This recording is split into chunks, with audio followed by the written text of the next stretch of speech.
पढ़े की reel ghost stories in.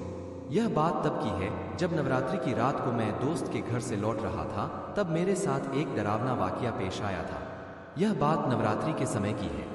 उस समय मैं अपने दोस्त के घर नवरात्रि में दिया हुआ होमवर्क पूरा कर रहा था। उसका घर मेरे घर से कुछ 15 मिनट के रास्ते पर था।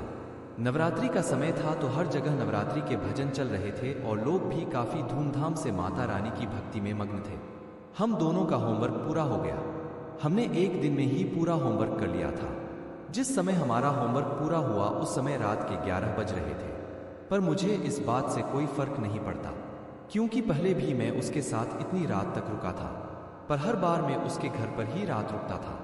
पर आज मुझे घर जाना था तो मैंने अपना सारा सामान उठाया और उससे बाय कहकर मैं अपने घर की ओर निकल गया। रात काफी हो जाने के कारण आसपास चहलकदमी बिल्कुल नहीं थी, पर मुझे इस बात से कोई फर्क नहीं पड़ रहा था और मैं अपने घर की ओर बढ़े जा रहा था। तब मेरे सामने दो रास्ते आए।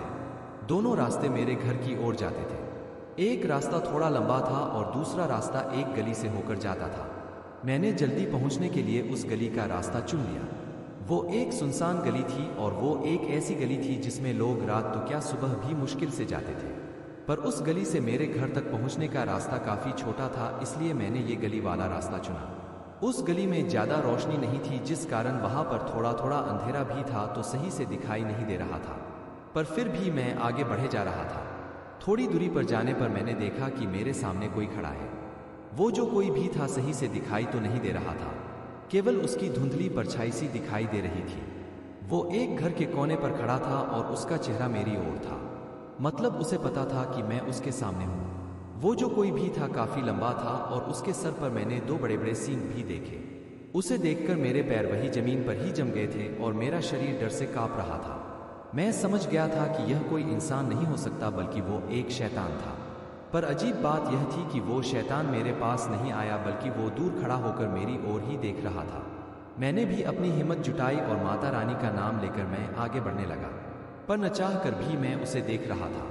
उसकी आंखें लाल थी और वो काफी बड़ा था, इतना कि किसी को भी अपने पैरों में कुचल कर मार सके। मैं उस गली से बाहर निकल आया और अब मेरी जान में जान आई। मैंने पीछे मुड़कर देखा पर वहां कोई नहीं था।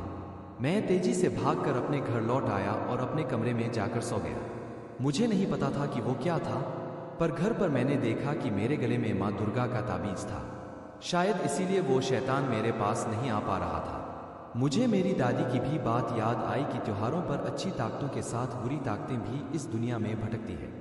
ये ताकतें रात के समय बहुत ज्यादा सक्रिय रहती है, इसलिए हमें ऐसी ताकतों से बचकर रहना चाहिए और सुनसान जगहों पर जहां कोई आता जाता नहीं है वहां नहीं जाना चाहिए। यह बात मैंने अपने घर में किसी को भी नहीं बताई, क्योंकि मैं नहीं चाहता कि सब मेरी वजह से चिंता करें।